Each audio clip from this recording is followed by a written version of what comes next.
They just let me out of a car. It was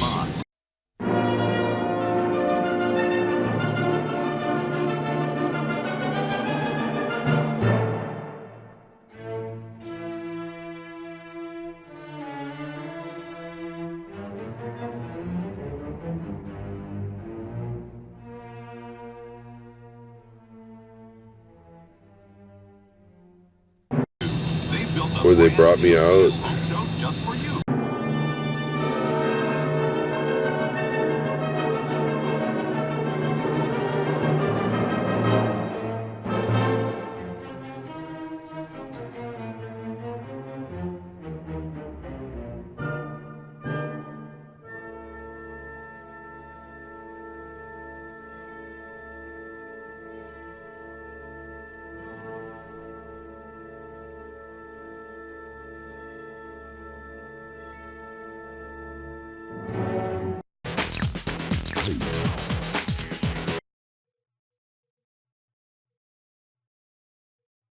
Welcome to Damn Weird. And in this, I'm going to attempt to organize my collective thoughts on various unusual events and things and people that have occurred and things I've studied. Just a way to organize them here onto YouTube for me. Now we're going to start with some of the easier things, simply because we need kind of a foundation for our studies, for something to look at. These are things that maybe shouldn't exist, but do. Now we're getting to the more unusual ones. Talking about here are the gray aliens, also referred to as alien grays with an E, grays with an A, Roswell grays, possibly with an E or an A, and then the Zeta Reticulans. The alleged extraterrestrial beings whose existence is promoted in UFOlogy, paranormal, and New Age communities, and who are named for their unique skin color. And I'll repeat here, UFOs are unidentified flying objects. But when it tends that we go with UFO, some reason I find more people automatically attach that to mean flying saucer. And it doesn't. I'm sure some sort of South American fruit that I've never seen flying through the air, I couldn't identify. That would be a UFO. It's not a flying saucer. It again goes back to repeating the issue of ruining your own evidence. Once you start doing that, you'll find that your words will be turned against you by the skeptics. 43% of all reported alien encounters in the United States describe gray aliens. Such claims vary in every respect, including their nature, ETs, extraterrestrials, demons, or even machines. Origins, moral disposition, intentions, and physical appearance in a variation of their skin colors. The composite descriptions derived from overlaps in claims would have grays as small-bodied, sexless beings with smooth, gray-colored skin and large hairless heads and large black eyes. The origin of the idea of grays is commonly associated with Barney and Betty Hill abductions, which was claimed to have taken place in 1961. Although skeptics and persecutors in science fiction and earlier paranormal claims, the gray aliens are also famous from earlier depictions of the Roswell UFO incident from 1947. Two issues on that one I'd like to cover. About the Barney and Betty Hill abduction, the most amazing thing I find about it was, I have to state, due to the society at the time, there was a lot of issue with a black man married to a white woman. And they were government employees.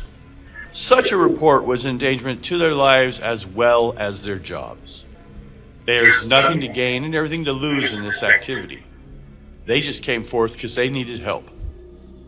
So on that I've always stood, that if they weren't abducted, what did happen? Because something happened to them that evening. and then also in the statement of the Roswell UFO incidents from 1947.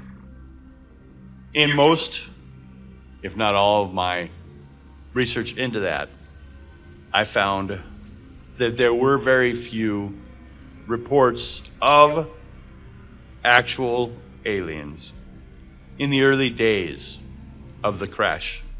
Later on, these became more common. As to what date and if it happened before 1961, that's where it starts to get iffy. In 1965, newspapers reported of Betty Hill and Barney Hill's abduction brought the Greys to international attention. The alleged abductees, Betty and Barney Hill, claimed that in 1961 alien beings had abducted them and taken them to a flying saucer or a saucer-shaped spaceship. The term Greys did not come into usage until many years later, though, but the beings described by the Hills generally fit the characteristics of the Greys. From a star chart that was even reported by Betty Hill, Marjorie Fish, an elementary school teacher and amateur astronomer, located the home planet of these beings in the Zeta Reticuli star system, allegedly the fourth planet of one of the stars of the Zeta Reticuli binary system. The Greys, therefore, sometimes became known as Zeta Reticulans. Although I don't know if they've been informed that that's what we called their planet. Greys are commonly included in alien abduction claims among reports of supposed alien encounters. Greys make up approximately 50% in Australia, 43% in the United States, 90% in Canada, 67% in Brazil, 20% in the continental Europe, and 12% in the United Kingdom. These reports include two distinct groups of Greys that differ in height. Abductees say that they recognize their leaders of these abductees as by its demeanor. Some UFOologists and abduction researchers believe that taller Greys, with their reported increased authority and apparently more complex physiology or psychology, may be the only Grey type to be biologically alive, and that the shorter forms could be artificially constructed robots or cyborg servants. On this, I will mention, I have a pacemaker. I am a cyborg. It's very possible that large groups of society can go in this direction. Just as well, in our own society, sadly enough, we've split into a hierarchy and a working class, and a class in between that does what the hierarchy tells them, or they will never become upper class, to help them oppress the lower class. But in this, the lower class, by some projectionists in evolution theory, they look at, especially nowadays, that there is gene manipulation in birth, but it's highly expensive. So, the concept is the rich would evolve in one direction, the poor may evolve in another. Where the rich could get a new limb or a new organ, the poor may have to go with mechanical replacements. Not that this is what's going on necessarily, but it is something that is possible. And even reflected by our own society. Some alien abduction reports have depicted variant skin colors, such as blue grays, green grays, purple grays, or sometimes not gray at all. The skin is typically described as being extremely smooth, almost as if made of an artificial material like rubber or plastic. I also, as an artist, must point out that the color of things, especially in the case with something like a gray, are so much affected by the lights around them. That's without eliminating all alternate sources of light. It's hard to say exactly what the color is. Outdoor sightings would probably, especially during the day, would be most reliable. Also the least common. Abduction claims have often described an extremely traumatic, similar to an abduction by humans or even a sexual assault, in the level of trauma and distress.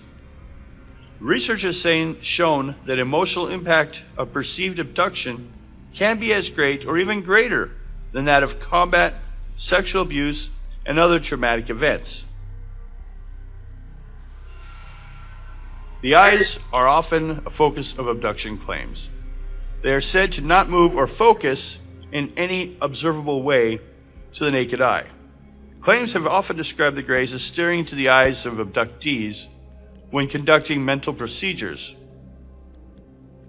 This staring is claimed to induce hallucinations, a state or directly provoke different emotions. Although abductions claimants often say that the Greys was only inches from their face during the staring mind scan procedure, they often subsequently claim to not feel a breath or seeing the Grey's chest move from the breathing. Although one thing that I've seen in my research is that the black of the eyes is actually a film placed over it, kind of like we wear sunglasses. Possibly something to adapt to it. We may have a lot brighter sun than they have. Okay, some of the theories on the Greys are psychological expression of intelligence. According to neurologist Dr. Stephen Novella, argues that the Greys idea is a byproduct of human imagination, with the Greys' most distinctive features representing everything from modern humans to traditionally linked with intelligence. While the mother hypothesis in 2007, Frederick V. Malmstrom presented his hypothesis that Greys are actually residual memories of early childhood development. Malmstrom reconstructs the face of the Greys through transformation of a mother's face, based on our best understanding of early childhood sensations and perceptions. I discount these theories and to one basic principle. Freud and anything from his sciences is useless. Freud was a coke-addled madman whose theories seem only applied to the evaluation of himself, and any use of this madman's science is as criminal as the whole theory and how it was applied to behavioral science, another victim of psychology. Evolutionary feasibility debate. I've heard a lot on this. According to English reproduction biologist Jack Cohen, the typical image of the Grey given to what would have evolved from a world with a different environment and ecological conditions from Earth is too physiologically similar to a human to be credible as a representation of an alien. First one on this is no one said they were from a different environment and ecological condition from Earth. If it was, they wouldn't care to come here. And on this one, I'll just... the whole theory prepositions that all species would even see a value to all species. Maybe only alien species like ours would ever care to stop long enough to look, while some cross-dimensional ether-based beings pass by a bunch of humans on a picnic. Stop and think for a second. Wow, those bacteria on those carbon-based deposits are cool. Then leave. The human or bacteria-covered carbon forms never noticed, and no one knowing that the presence of greatness had been there. Some conspiracy theories believe that the Greys represent part of a government-led disinformation or plausible deniability campaign, or they are a product of the government's mind control experiments. Dr. Stephen Greer, founder of the Disclosure Project, head of CSETI, and a prominent UFO conspiracy theorist, claims to have over 400 government and military and intelligence community witnesses that have offered testimony to the existence of aliens and UFOs, or efforts to cover up their existence, and who have stated they would be willing to defend their claims under oath. Certain things come to mind from all of this to look at. The commonality of the nationality of the types of people that are viewing this from many countries, very similar sights and how often they're seen. More often than Bigfoot. You'll find people arguing which they believe more or less exist. Then we have, well, we've been seeing them, but we don't know for sure if they're alien. We're assuming on that part. Are they alien or not? Can we discount the viewing if we can't have aliens? No. Something was seen. So if not alien, then what? Where is the disbelief coming from? My childhood investigation of UFOs came to a theory of an avian species, early on affected by their own population, much as eggs are more susceptible to the changes of the environment for birds. Finding us and enamored by our own internal non-egg breeding system, decided to study it. In light of all the other theories I've said, it seems as valid as anyone else's to me. My biggest questions would be that we need to look at on this one are, what would drive an advanced species to be as invasive as they are? Although we don't do much different with animals, and that may be how they see us. But the other side is, why are they so bad at hiding it?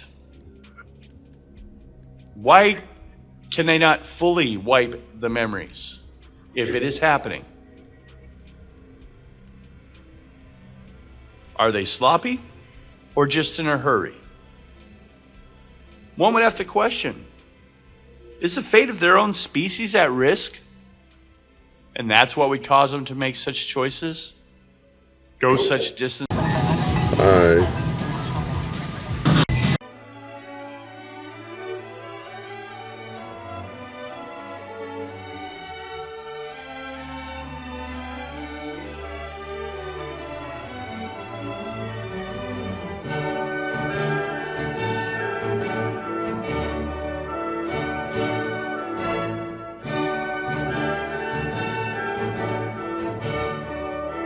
Bloodman likes that one. Don't check. Pilgrims going to church.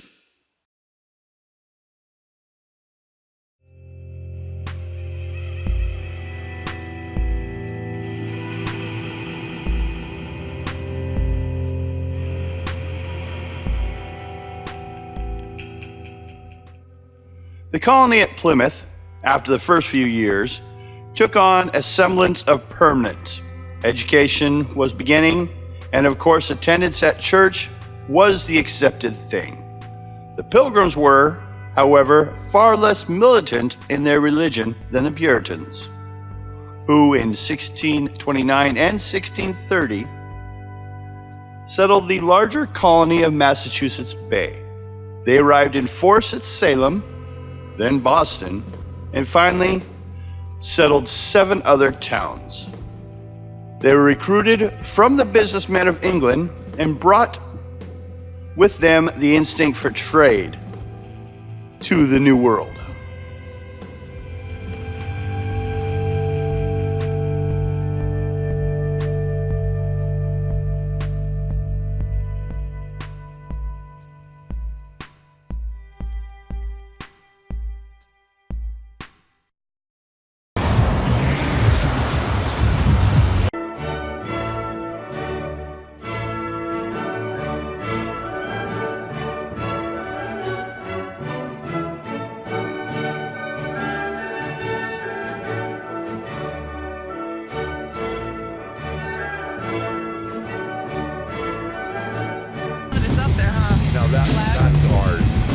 Interested in like doing backgrounds for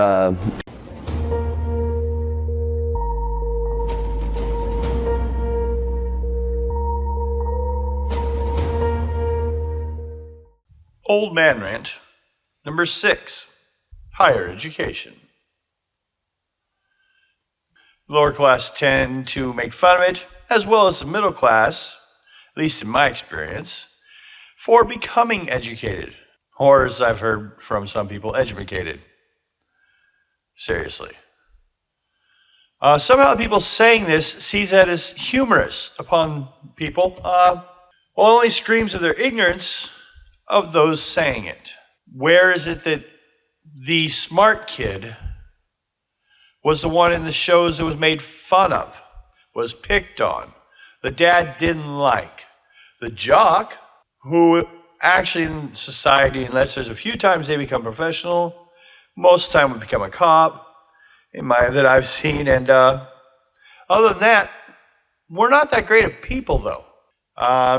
Way too self-centered, in my opinion.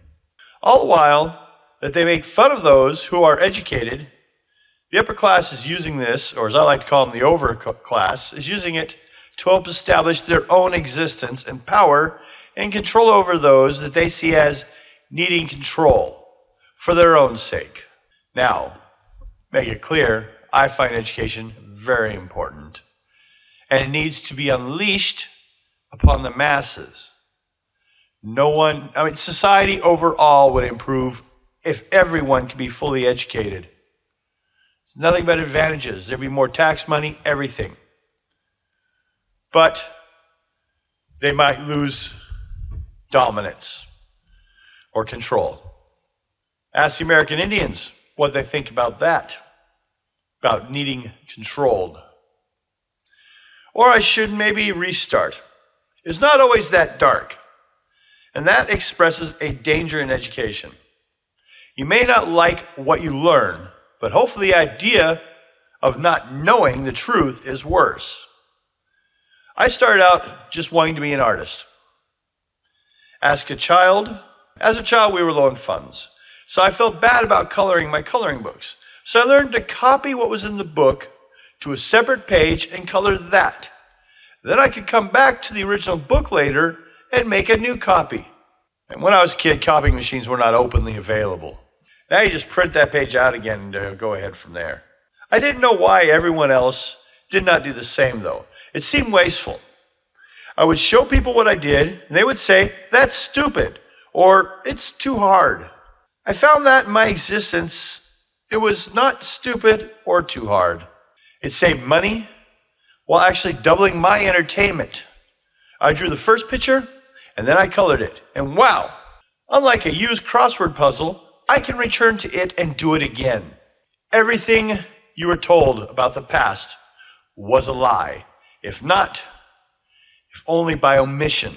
It was not too hard. I could only experience the world through my eyes, so I'm not saying it was perfect the first time, but good enough. I could use draw the original, color it, and I'd still be done coloring it before they were, and mine looked better. At least if you asked those lying art critics, our parents. I got there finally, though. Not by tracing, though. Just page next to page copy. I had to go to school to learn to trace. Thank you, art teachers. And the standard of education in the U.S., those who can't do seem to teach. Because if they could, they got the jobs. Teachers are the bottom of the education level in the U.S., while in some countries, it's the best that get the teaching jobs. Wonder how that is going to work out for us all, huh? As a child, it seemed that we were financially challenged. To me, it seemed because of my father's side of the family, they were definitely working class people, while my mother's side was more of a middle class, with high blood from Europe. Now, I've heard my grandma say, purely Norwegian, like it's a valued thing. They were some of the earliest farmers and cowboys in Montana. Most will tell you the goal is money and things. They are good, little consumers. Believe me, I'm on retirement and my Social Security is maintained by these good consumers, so please keep it up. But do you need to be one of them? Well, and they also say they control education. Yeah, but they want these children to go there, and then, well, you hear the stories all the time. He was fine till he went to school, and the tools you learn, you can further your own studies. I found these are helpful guides, believing nothing, so you can validate it with 3 different sources. In the Arkham Razor theory, everything is going to be its easiest explanation, and apply a little common sense to it. Everyone tells you this happens and it makes no sense. Then look into it. The main thing I notice is until we get education on a level that everyone has it accessible, it shouldn't be something that's only available to those that have the money. It used to be there was the upper class, the overlords, and then there was the manager or middle class, and then there was the lower class. The middle class would exploit that lower class as best they could to prove their value, to try to enter into the higher class.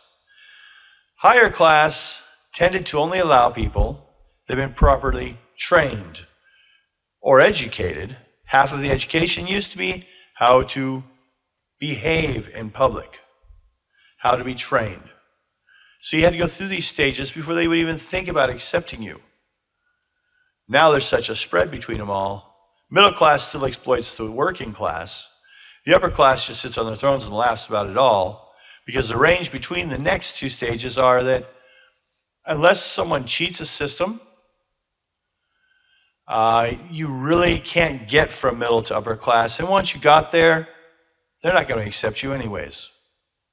So one would ask, why be educated? For you. Don't learn and don't go to education for others. Do it because you wanted to know. You wanted to understand. You wanted the tools to not be a tool. That's just in my opinion. But do get educated. Anyway, classes on the internet, go to community college, whatever you can do. You will live longer and you will live happier if you are keeping exercise, and that includes mentally. Challenge yourself physically and mentally, and you will be better for it. Thank you for your time.